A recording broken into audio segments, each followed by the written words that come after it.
Hello बच्चों, कैसे हो आप सभी? उम्मीद करता हूँ आप सभी ठीक होंगे और आपकी तैयारी भी अच्छे से चल रही होगी। तो जैसा कि आपको पता है, आपको इस चैनल पर हर एक एग्ज़ाम के लिए जो भी जीएस एंड जीके की मोस्ट इम्पोर्टेंट क्लासेस होती हैं, वो आपको इस चैनल पर टॉपिक वाइज़ टॉपिक्स देखने को मिलती हैं। तो आज जो आपकी क्लास है वो यूपी पुलिस कांस्टेबल री एग्ज़ाम को लेकर रहने वाली है, जिसमें कि आपको यूपी पुलिस कांस्टेबल री एग्ज़ाम के लिए जो भी हिस्ट्री के क्वेश्चंस हैं, जो कि आपको एग्ज़ाम को लेकर मोस्ट इम्पोर्टेंट रहते हैं, वो आज आपको इस क्लास में देखने को मिलेंगे।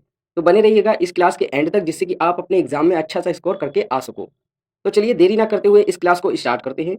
जैसा कि यहाँ पर पहला क्वेश्चन आप देख सकते होंगे, दिया गया है भारतीय इतिहास, ठीक है? भारतीय इतिहास की कौन-सी घटना 1526 में घटित हुई थी? ये क्वेश्चन है आपके सामने और इसका आंसर आपको इन 4 ऑप्शनों को देखकर बताना है कि 1526 में कौन-सी घटना जो है वो घटित हुई थी। तो इस क्वेश्चन का जो राइट आंसर है ऑप्शन नंबर बी हो जाएगा, पानीपत का प्रथम युद्ध।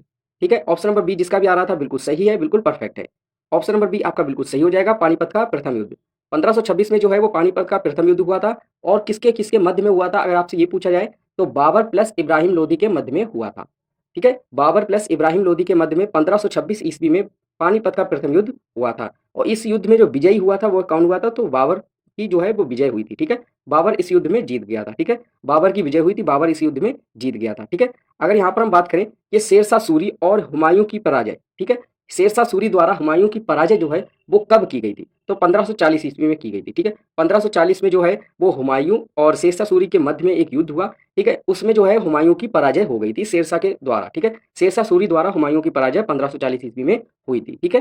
तो यहाँ पर अगला जो यहाँ पर आप देख सकते होंगे ऑप्शन कि पानीपत का तृतीय युद्ध कब हुआ था? इस क्वेश्चन का जो राइट अगर आपको आंसर बताना हो तो हमें कमेंट में बता सकते हैं। फिलहाल आपको मैं ये बता देता हूँ कि पानीपत का तृतीय युद्ध जो हुआ था वो अहमद शाह अब्दाली प्लस मराठाओं के मध्य में हुआ था। ठीक है? यहाँ पर आपको सन बतानी है कि पानीपत का तृतीय युद्ध कब हुआ था, कमेंट में हमें ज़रूर बताइएगा। चलिए अगले क्वेश्चन की ओर बढ़ते हैं।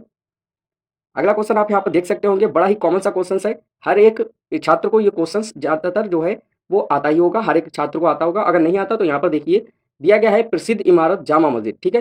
प्रसिद्ध इमारत जामा मस्जिद कहाँ स्थित है? आपसे ये पूछा गया है। बड़ा ही कॉमन सा क्वेश्चन है, हर एक छात्र को ये पता होना चाहिए, बड़ा ही कॉमन सा क्वेश्चन है। ठीक है? तो प्रसिद्ध इमारत जामा मस्जिद जो है वो दिल्ली में स्थित है। ऑप्शन नंबर ए आपका बिल्कुल सही हो जाएगा। जिसका भी ऑप्शन नंबर ए आ रहा था बिल्कुल सही है, बिल्कुल परफेक्ट है। तो चलिए अगले क्वेश्चन की ओर बढ़ते हैं। अगला क्वेश्चन आप यहाँ पर देख सकते होंगे, दिया गया है पानीपत का तृतीय युद्ध किसके बीच लड़ा गया? ठीक है? पानीपत का तृतीय युद्ध किसके बीच लड़ा गया? जैसे कि मैं आपको पहले ही बता चुका हूँ कि पानीपत का तृतीय युद्ध जो हुआ था वो अहमद शाह अब्दाली प्लस मराठाओं के मध्य में हुआ था। तो यहाँ पर जो आपका राइट आंसर है ऑप्शन नंबर डी हो जाएगा। ठीक है? ऑप्शन नंबर डी आपका बिल्कुल सही हो जाएगा, बिल्कुल परफेक्ट हो जाएगा। जिसका भी ऑप्शन नंबर डी आ रहा था बिल्कुल सही है, बिल्कुल परफेक्ट है। चलिए अगले क्वेश्चन की ओर बढ़ते हैं। जैसा कि यहाँ पर आप अगला क्वेश्चन देख सकते होंगे, दिया गया है 1658 में बहादुरपुर के युद्ध में, ठीक है?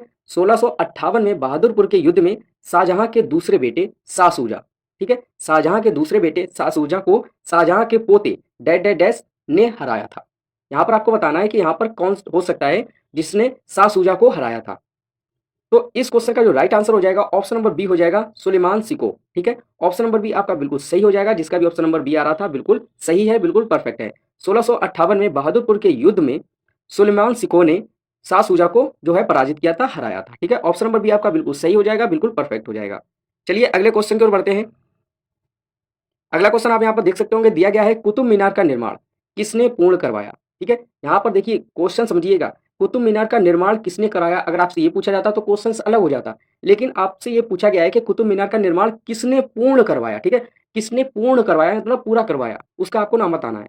तो इस क्वेश्चन का जो राइट आंसर है ऑप्शन नंबर डी हो जाएगा, इल्तुतमिश ने। ठीक है? ऑप्शन नंबर डी आपका बिल्कुल सही हो जाएगा, इल्तुतमिश। क्योंकि कुतुब मीनार का जो निर्माण है वो प्रारंभ किसने करवाया, अगर आपसे ये पूछा जाता तो यहाँ पर कुतुबुद्दीन ऐबक हो जाता। लेकिन यहाँ पर पूछा क्या गया है कि कुतुब मीनार का निर्माण जो है वो किसने पूर्ण करवाया, ये मतलब कह सकते हैं कि पूरा करवाया। तो यहाँ पर आपका right answer option number D हो जाएगा, इल्तुतमिश ने। ठीक है? तो जिसका भी ऑप्शन नंबर डी आया था बिल्कुल सही है, बिल्कुल परफेक्ट है। चलिए अगले क्वेश्चन की ओर बढ़ते हैं। अगला क्वेश्चन आप यहाँ पर देख सकते हैं, बड़ा ही कॉमन सा क्वेश्चन है, हर एक छात्र को पता होना चाहिए। यहाँ पर दिया गया है क्वेश्चन को, देखिए आप देख सकते हैं कि भारत का अंतिम मुगल बादशाह, ठीक है? भारत का जो अंतिम मुगल बादशाह है कौन था? आपसे ये पूछा गया है कि भारत का अंतिम मुगल बादशाह कौन था, ये आपको बताना है। तो देखिए भारत का जो अंतिम मुगल बादशाह था वो बहादुर शाह द्वितीय था। ठीक है? तो आपका ए ऑप्शन जो है बिल्कुल सही हो जाएगा। जिसका भी ऑप्शन नंबर ए आ रहा था बिल्कुल सही है, बिल्कुल परफेक्ट है।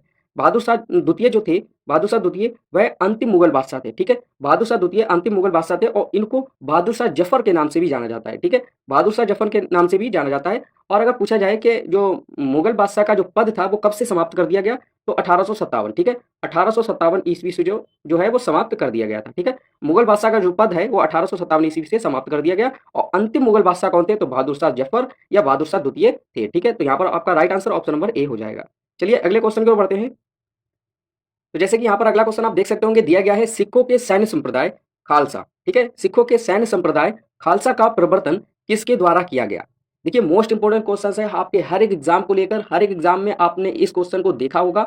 अगर नहीं देखा तो आप इस क्वेश्चन को अच्छे से पढ़कर जाइएगा। यहाँ पर आपसे पूछा गया है कि सिखों के सैन्य संप्रदाय खालसा का प्रवर्तन किसके द्वारा किया गया? देखिए मोस्ट इंपोर्टेंट क्वेश्चन है, मैं आपसे फिर कह दे रहा हूँ कि ये हर एक एग्जाम को लेकर सबसे मोस्ट इंपोर्टेंट क्वेश्चन रहता है आपके हर एग्जाम में।